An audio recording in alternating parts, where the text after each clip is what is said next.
most of our business right now is coming from old annuities. And if you're out there and you have an old annuity, there is nothing more than I would say that you need to be in this office, right? We're right downtown. Come in. You don't pay us anything, right? There's no fees. There's no obligation, but let us help you. And let us at least try to see if we can help you. Let us use a whiteboard. Let us go over it. And I want Steve to go over a few instances where he's actually helped out as well. But the one thing I think that's super important, like we said earlier, is times are different. Income's better. Okay. Rates are better. Right. So like we've been talking about this entire show, these annuities, or if you're looking for an annuity, or, if you've been in an annuity, or you've had one for a while, or it's lost, or you don't know where it is, or you just got one a couple years ago, you need to be able to shop those. Okay. Companies get better. They don't get worse. Companies want to get better. They want to be able to help you. And interest rates are high right now, so they're able to really, really get better. And, Steve, explain to us one scenario, on your side, whether it's the income side or the growth, that you have had a client, right, that either had some fees they didn't need, or maybe their income was lower.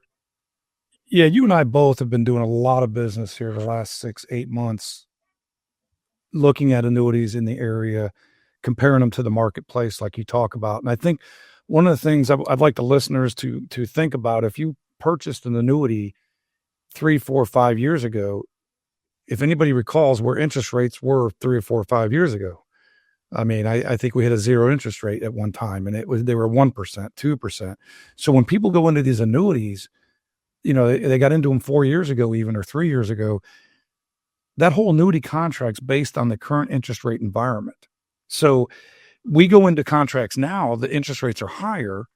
So when you can to reposition, I was looking at a contract the other day, and the minimums were lower because of the interest rate environment. So they didn't have the guaranteed minimums of the 3 or 4.5 or 5. It was a 1% minimum. Then you saw caps on these where they couldn't get an upside above a certain number. And you've seen them too. We've run into caps on the interest rates of 4 and 6%. And now, we have caps 10, 11, 12. So if somebody can move a contract, it's not just for somebody like you or I to make a commission, but if we can help the client, then we're going to be advocates on, hey, we need to reposition this, and here's why. And we have to make sure they clearly understand the benefit to them, not to us. We're the fiduciary. Right. There's 3,000 of them out there. We're going in and looking at the contracts line by line. What is the goal of it first? What do you want it to accomplish? Maybe I just, I was working over in Mississippi a few years ago, and a client got into a contract, and it was a 12-year contract. Well, I'm not a big fan of those. That's too long in retirement, if you ask me.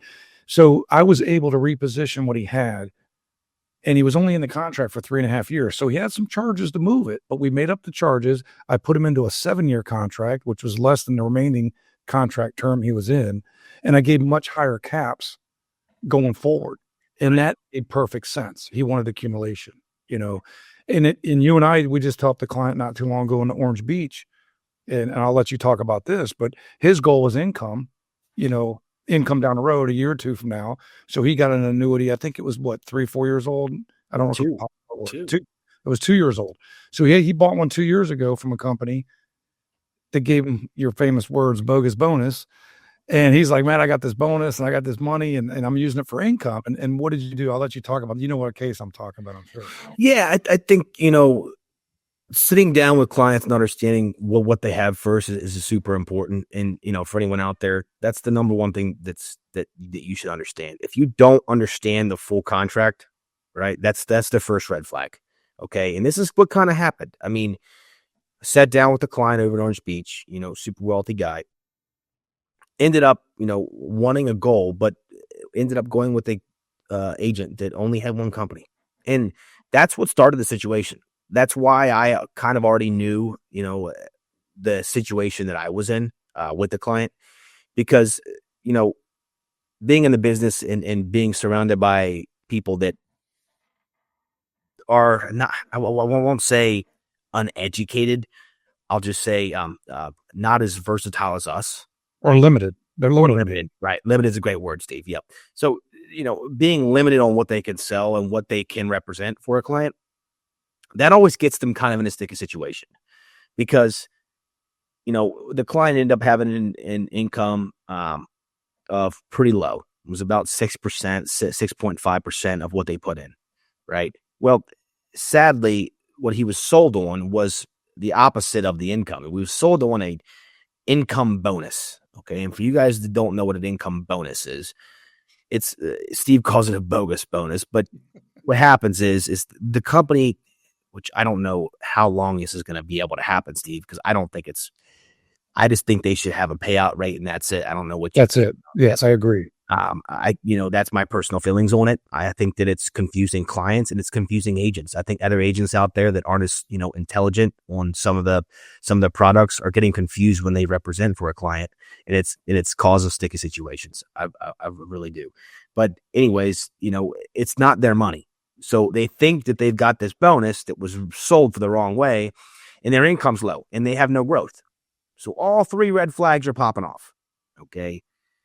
We ended up finding, a couple contracts, a couple different companies that actually replaced, right, those contracts and increased his income by like 30%.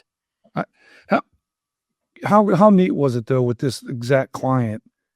While we were doing his planning, he had several contracts, and you and I uncovered a contract he had set up for income, and the company had a new income product today. Yeah. That we actually just repositioned the money inside the company. So we didn't even get a new company. We moved it within the company to get him a higher payout. Yeah. And he's like, I can't believe you can do that. I'm like, yeah, it's they're not going to tell you that, but we know the industry. Yeah. And he was amazed. I was proud. That was a neat situation because that's. Well, I mean, and we've got that company in every other one, Steve. So for us, we're like, hey, look, that's another great product. We called the company ourselves, told them what we were doing. They're like, yeah, cool. They put it away. And now I do want to cover one thing I think that's important on this side too, and the suitability side. Okay.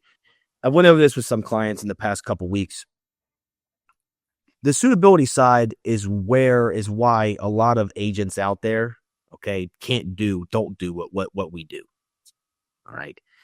You've got to be mathematically intelligent. You've got to know situations. You've got to understand the client's goals and needs. You got to have the access to multiple carriers to be able to do and help people out with old annuities, right? Especially in surrender charges. And, that's a good point because these are insurance products. So it's all regulated by the state insurance department. So, if you want to move a contract, it's a word called churning. They don't want agents out there churning clients' money just to make money, to make the agent money. So when you do it, and you and I, when we do the suitability, I mean, we line item everything. I mean, we look at fees, we look at surrender charges, current cap rates, current minimums.